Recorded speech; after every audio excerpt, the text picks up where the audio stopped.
Welcome to our channel, and I guess this is a bit of an update, more of an update than anything else.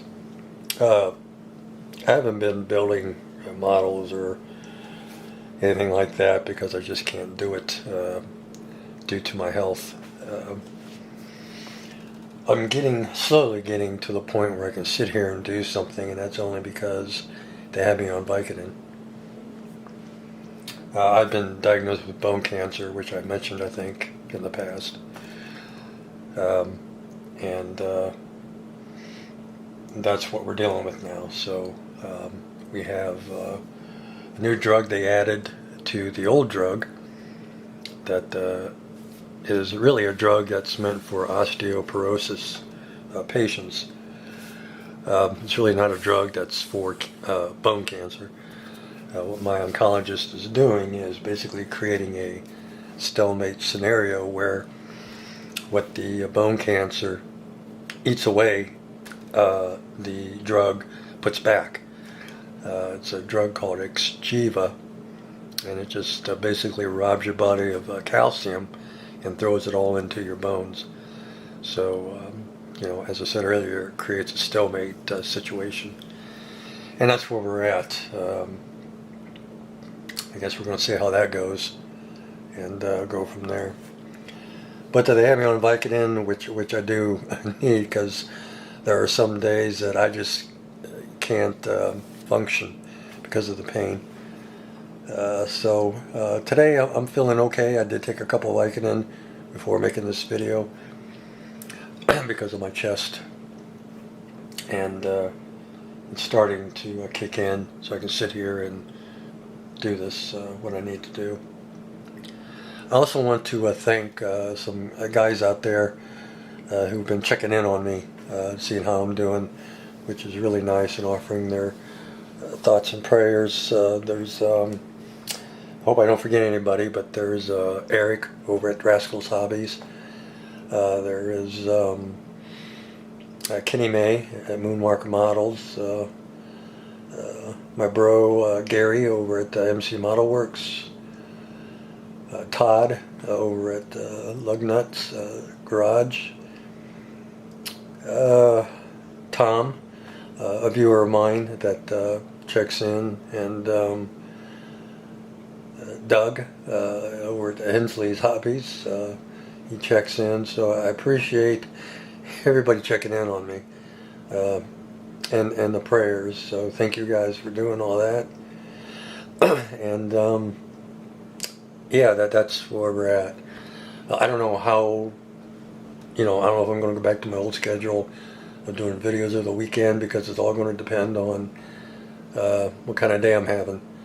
So, I might post on the weekend like before. I might not. You might not see anything for a couple of weeks.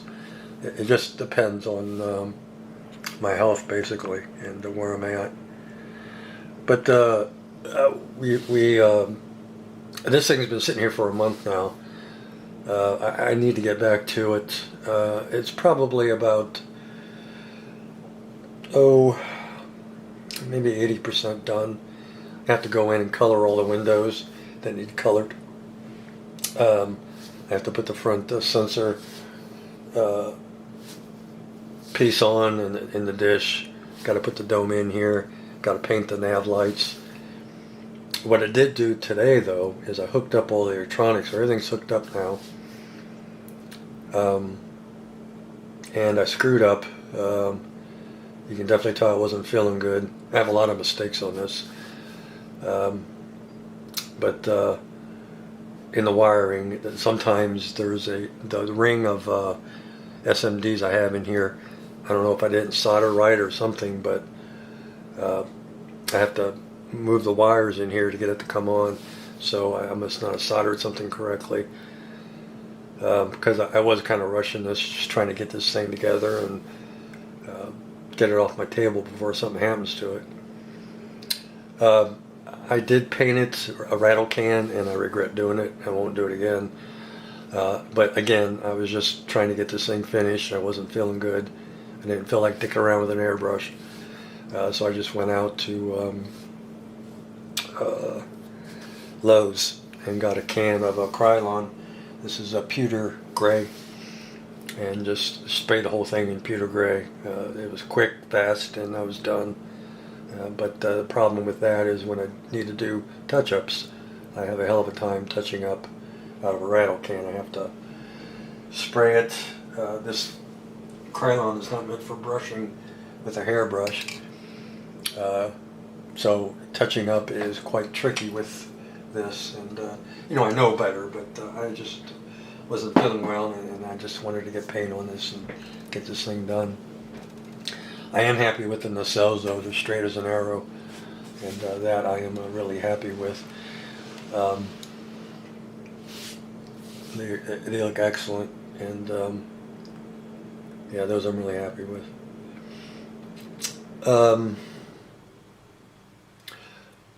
Other than the rattle can paint, it's all Vallejo, different color grays, mainly aggressive gray, and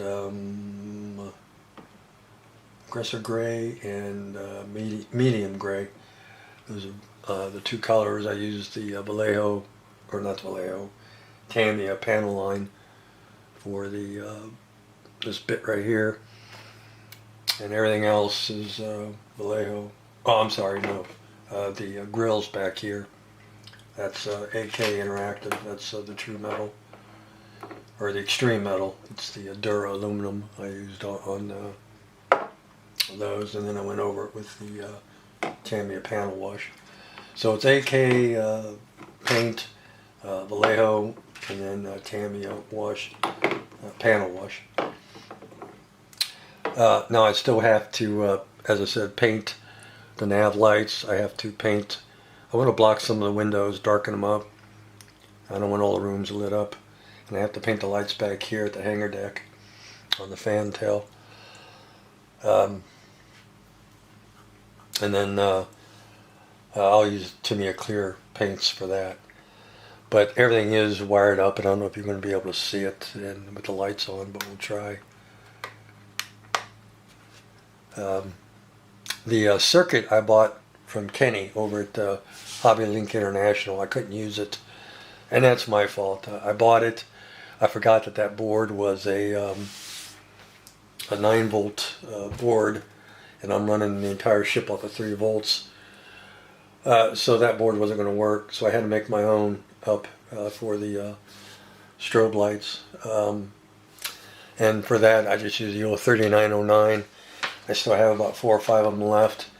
It's an old IC chip that's not made anymore because there's really no need for it. It's kind of it's not kind of, it's way outdated.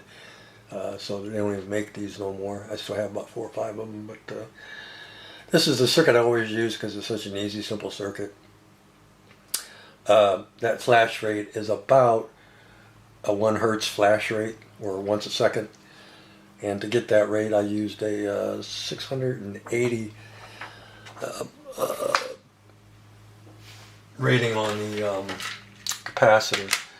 I don't have that many capacitors. I wasn't planning on making a circuit for this. I was planning on using the Hobby Link circuit. So all I have are 470s and a couple 680s. The 470 I thought was too fast, and I didn't like it, so I put a 680 on there. And I believe the higher the value of the capacitor, the slower the rate, flash rate. So that's about a 1 second with a 680. And it's a circuit that runs off of 3 volts. So it's driving 4 LEDs off of 3 volts. So it's a really low consumption little circuit. I'll put it up here again in case you want to freeze frame it. But it's a great little circuit. You can still get the 3909s. I get them off of eBay. It's the only place I found them, but there's still some guys that sell 3909s. Great little chip. But anyway, so I had to make my own circuit for the flashers, and we've got all the lights going, and I have to finish the front and do all the painting in the windows and the lights and stuff. But yeah, I'm really happy with the nacelles, how straight they are, and I'm really happy with the lighting. I could have done a better job on the lighting. I'm kind of disappointed I got that loose connection in there, but that's my fault because, as I said, I was trying to rush this just to get it done, and I wasn't feeling good. You can kind of, I don't know if you can see the hanger there, it could probably wash out. You can see the impulse engines fading. They kind of, you can kind of see a flicker in the camera, but it's not in there. That's just the camera, the video doing that, but you can kind of see the shuttle bay in there. And then of course, I gotta paint the lights back here red and green, but yeah, and you can see the balls are lit up on the back. I just used masking fluid. I used, on this entire model, I used Vallejo masking fluid. That worked pretty good. I didn't have too many issues with the Vallejo masking fluid. Actually it works quite well. I'm really happy with it. So that's this stuff right here. Comes in a little bottle, liquid mask. It's latex. So that's where I'm at on the Lexington. I got a few more decals to put on it, and as I said, painting the lights, painting some of the windows, putting the deflector dish on, and then we can call this one finally done, and we can move on to something else. So I have a bunch of, well, I don't have a bunch, but I got some model kits I bought. Even though I was puking my guts out, I was still buying model kits, but that's for another video. So I'll make another video when I'm feeling a little better on my stash ads. And one of the stash ads I might do after the Lexington, I wasn't going to do 7 of 9. I printed her all up and she's ready to go with my printer. So she's about 14 inches tall, 15 inches tall. So I was going to do her next, but I ran across the car model I had when I was a kid, and I kind of like, it's the same issue that I built when I was a kid, so kind of like to do that again. So we might do the car kit first and then go to 7 of 9, but that's for another video. Alright guys, this has gone on long enough and my chest is hurting and I need to take a break, so that's it for the Lexington. That's it for the update, and that's what I got. That's where I'm at. Alright guys, take care. We'll see you.